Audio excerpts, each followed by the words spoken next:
My mother forced me to marry her perfect daughter, but when I discovered my wife cheating with her ex and got pregnant, I exposed my mother on social media and destroyed her 35-year marriage. I'm 32 years old. I work in accounting for a mid-sized company. And honestly, I need to tell this story because what happened last year basically destroyed my family in a way I never imagined possible. You know, you grow up thinking your mom is always going to be on your side, that she's the one person in the world who will defend you no matter what, but it turns out that's not always true. Sometimes your own mother can stab you in the back in such a brutal way that it leaves you wondering if she ever really loved you at all. I guess I should start at the beginning. When I was like 14 years old and my mom Beatrice told me something that at the time I didn't think much of, but looking back should have been a huge red flag for what would come later. We were in the kitchen, she was making dinner, and I was doing homework at the table, and out of nowhere she says, "I always wanted a daughter, Adrian."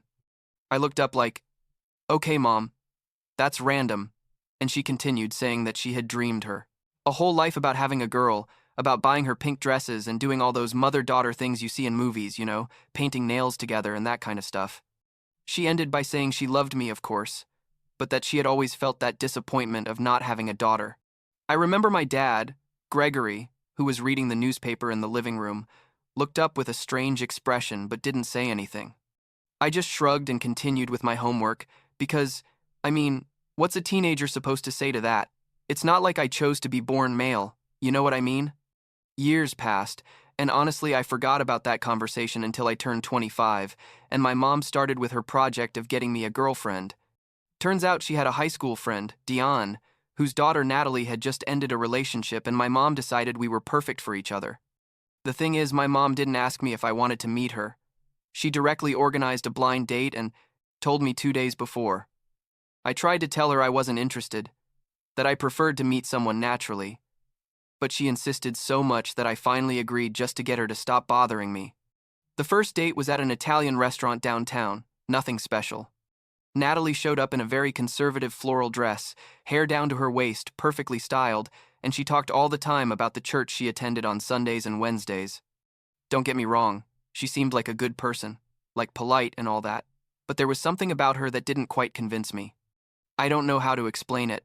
It was like she was acting or playing a role, But my mom was so excited about the idea of me dating her friend's daughter that she basically pressured me to ask her on a second date, and then a third, and so on for a whole year, until honestly we were already in a serious relationship without me really having decided to be in one. When I proposed to her, because my mom practically forced me, saying that after a year it was the right thing to do, my mom literally cried with happiness. And when I say cried, I mean she started sobbing in the middle of the restaurant where I made the proposal like she was the one getting married. My dad patted me on the shoulder and whispered, "Are you sure about this, son?" And I told him, yes, although honestly I wasn't that sure. But you know how it is? You feel like you can't back out after making the proposal in front of everyone. The wedding was huge. My mom was in charge of planning everything and basically turned the event into her personal fantasy of the perfect wedding for the daughter she never had. She spent like $40,000, yes, 40,000, on an event that lasted 6 hours and that honestly was more for her than for us. The first months of marriage were weird. Natalie quit her job at an administrative office because, according to her, she wanted to focus on being a housewife and on her volunteer activities at church. I was okay with that. I made enough money to maintain the house, and I thought having someone who took care of domestic things was going to be good for both of us. Division of responsibilities and all that. But it turns out Natalie basically did nothing at the house. I would get home from work at 6 in the evening, and the house was exactly as I had left it in the morning. Dirty dishes in the sink, bed unmade, laundry unwashed. And she wasn't there because supposedly she was at church doing volunteer work or attending prayer groups.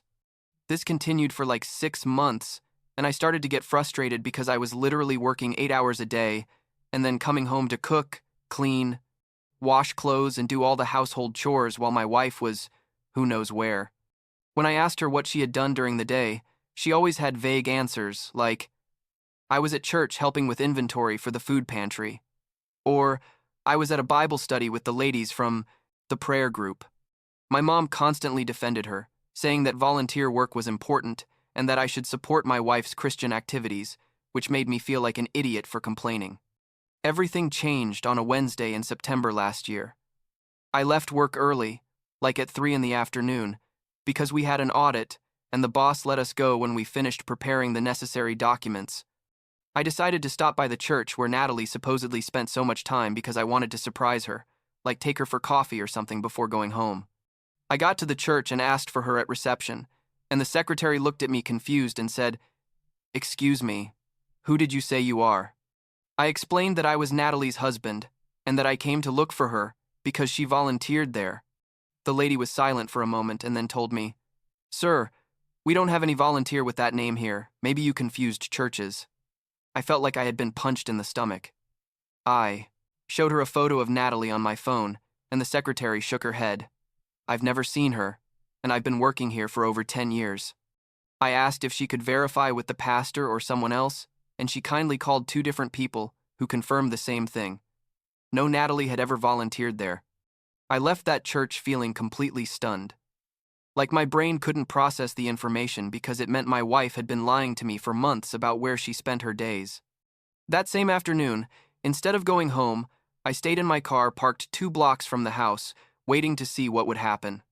Around 4:30, I saw Natalie's car, a white Toyota Corolla, we had bought her when we got married, leave the garage, and I decided to follow her.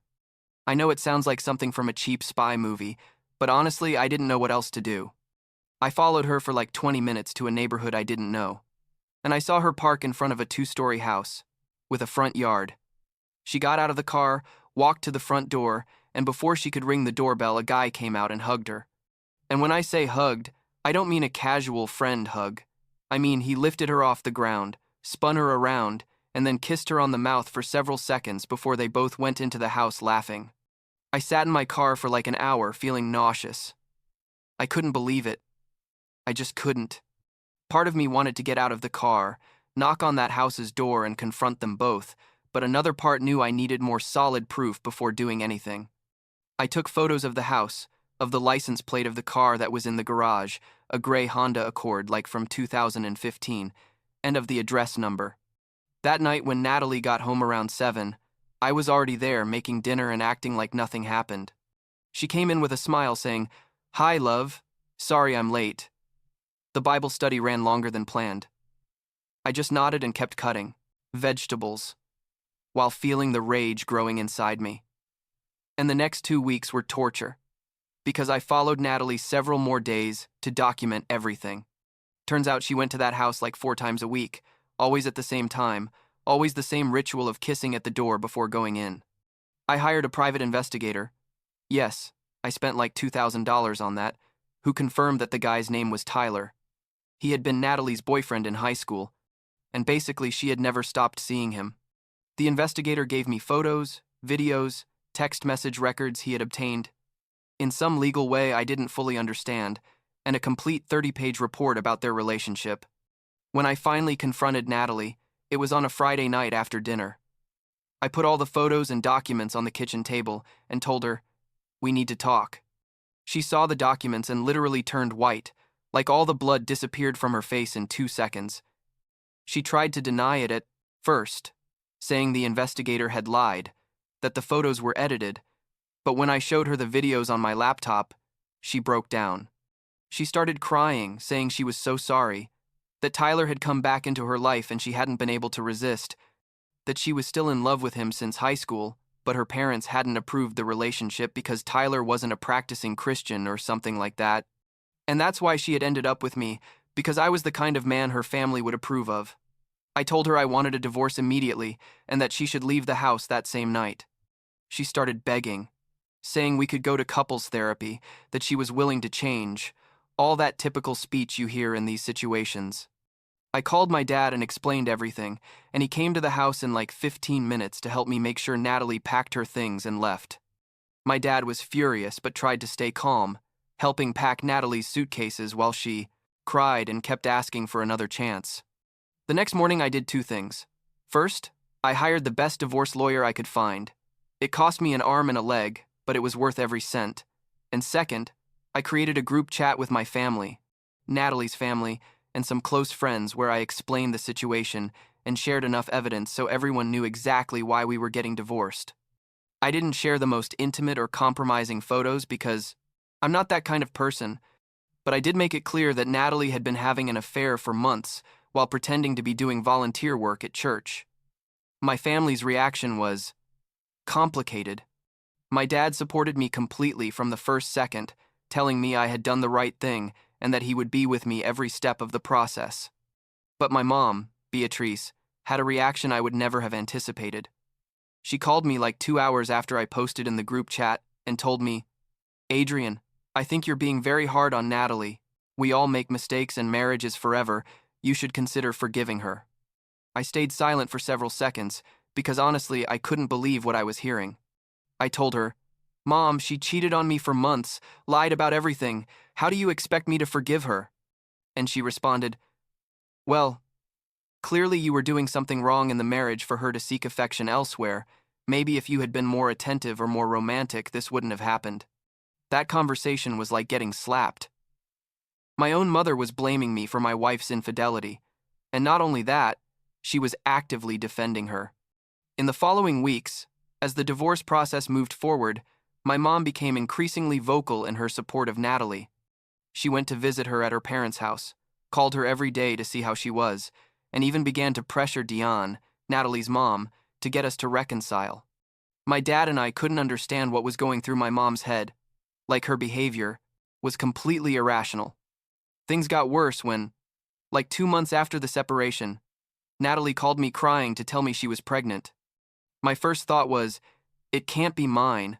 We used protection, and honestly, we hadn't been intimate in the last weeks before I discovered her affair. I told her exactly that on the phone, that I didn't believe it was my child, and that I was going to demand a paternity test. She got hysterical, screaming, "How could I think that? That, of course, it was mine. That she had never been with Tyler without protection." Which, let me tell you, was an obvious lie considering everything else she had lied about. When my mom found out about the pregnancy, she literally went crazy with happiness. She called me saying, "Adrian, you're going to be a dad. This changes everything. You have to get back with Natalie now." I explained that I didn't believe the baby was mine and that I was going to wait for the paternity test, and she yelled at me on the phone like she never had before. She told me I was a horrible man, that I was abandoning my child, that I was going to regret this my whole life.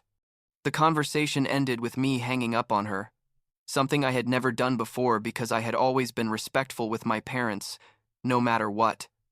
The following months were legal chaos. My lawyer filed all the necessary documents for divorce, including evidence of infidelity and the request for mandatory paternity testing before any determination of child support. Natalie's lawyer, paid by her parents, of course, argued that I was being cruel by questioning paternity and that I should start paying prenatal support immediately. The judge, fortunately, was reasonable and said the paternity test would be performed after the baby was born, and that until then there was no obligation on my part to provide financial support. But here comes the part that still hurts me to this day. Like 3 weeks before the final divorce hearing, my mom called me and said, "Adrian, I need you to know that I'm going to testify in court in favor of Natalie." I froze. I literally couldn't speak. I asked her, "Why would you do that?" And she responded, "Because that baby is your child no matter what any test says, and you need to assume your responsibility as a father and as a man."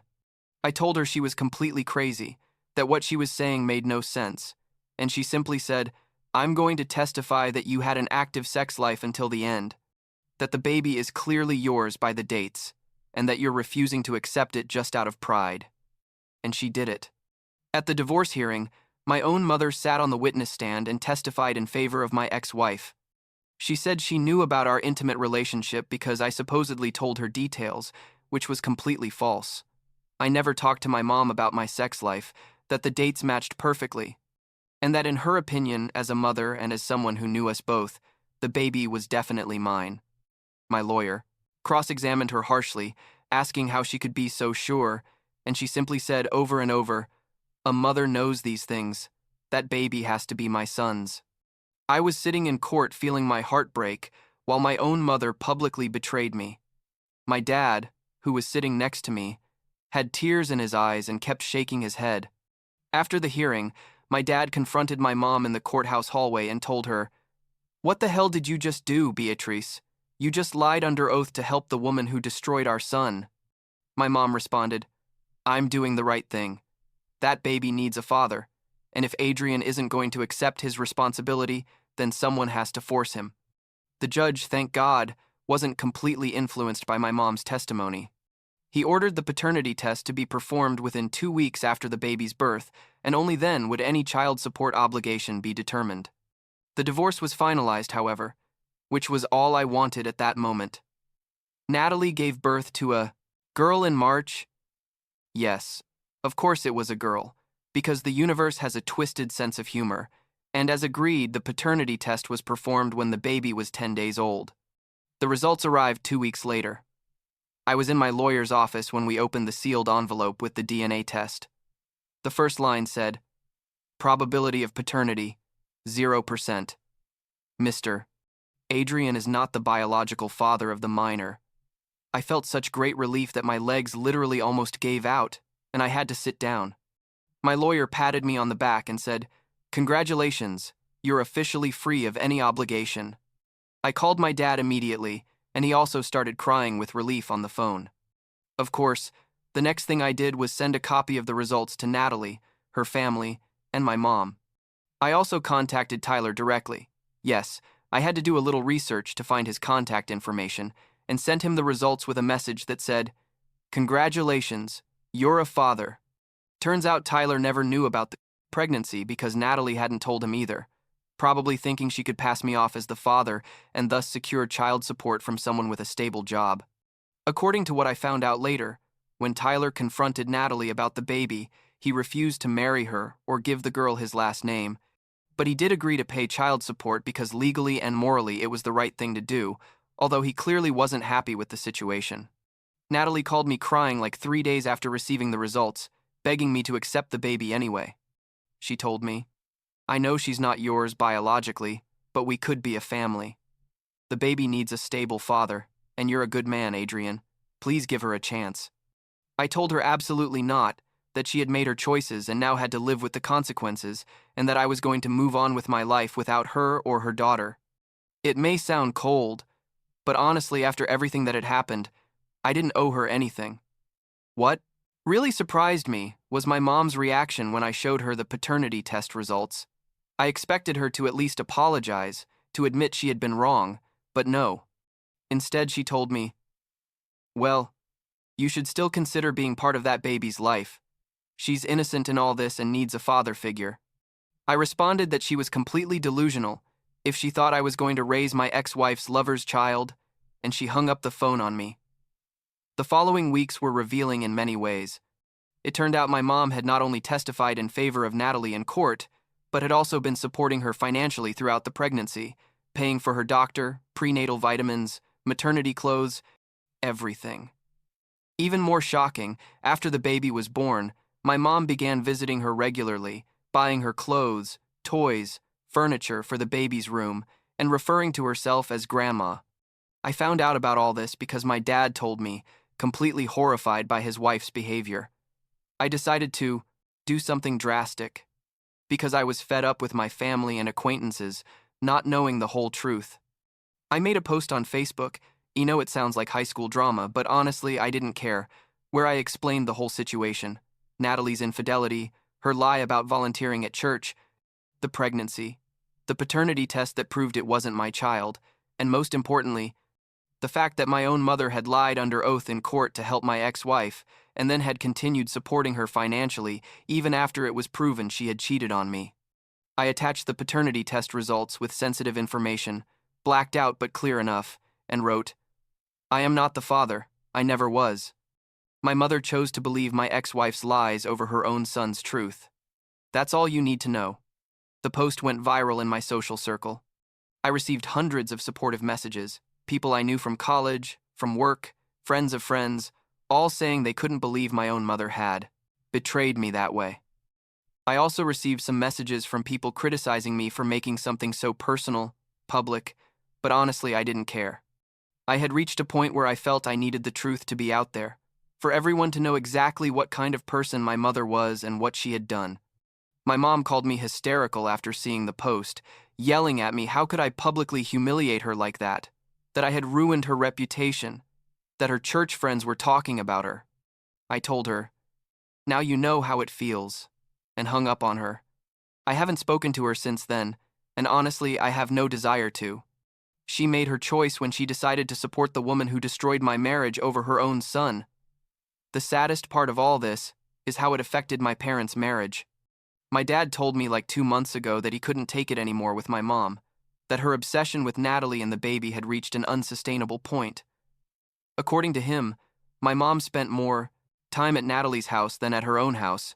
She had spent like $15,000 of her personal savings on things for the baby, and constantly tried to convince my dad to forgive Natalie and to pressure me to accept the girl. My dad, who had been married to my mom for 35 years, finally told her they needed to separate. My dad moved into my apartment 6 weeks ago. He's sleeping in the guest room while looking for his own place. But honestly, I like having him here. We've had very honest conversations about everything that happened, and he's told me things I didn't know. Like that, my mom had always wanted to adopt a girl after I was born, but he had opposed it because he felt it wasn't fair for me to have a sister who was clearly going to be the favorite. Apparently that had been a point of tension in their marriage for years, and now it finally made sense why my mom had reacted so irrationally to the whole situation with Natalie and the baby. In her twisted mind, she had finally found the daughter she always wanted, and she wasn't going to let her go no matter how much damage it caused in the process. My dad is in the process of filing for divorce, which is something I never thought I would see. He says he no longer recognizes the woman he married. That this version of my obsessed and manipulative mom is not the person he fell in love with almost 4 decades ago. I completely support him in his decision, although I know it's incredibly difficult for him to end a marriage of so many years. As for Natalie, the last update I had is that Tyler is paying child support but refuses to have any kind of relationship with her or with the baby. Natalie lives with her parents again, working part-time at some retail store while her mom, Diane, takes care of the baby during the day. My mom continues to be a constant presence in their lives, which is her decision, and frankly, it's not my problem anymore. I'm working on rebuilding my life. Therapy has helped quite a bit, I'm not going to lie. My therapist tells me it's normal to feel this mix of relief, anger, and sadness, that losing your mother's trust is a very specific and complicated type of grief. Some days I'm fine, even optimistic about the future, and other days I feel betrayed in a way I can't fully express with words. Last weekend, my dad and I went fishing, something we hadn't done since I was a teenager. We were sitting on the dock, not saying much, just enjoying the silence, and he told me, "I'm proud of you, son. You handled this whole situation with more maturity than your mother and I together managed to have." I thanked him, although honestly I didn't feel particularly mature. Rather, I felt like I had survived a hurricane and was trying to rebuild among the rubble. But I guess that's enough for now.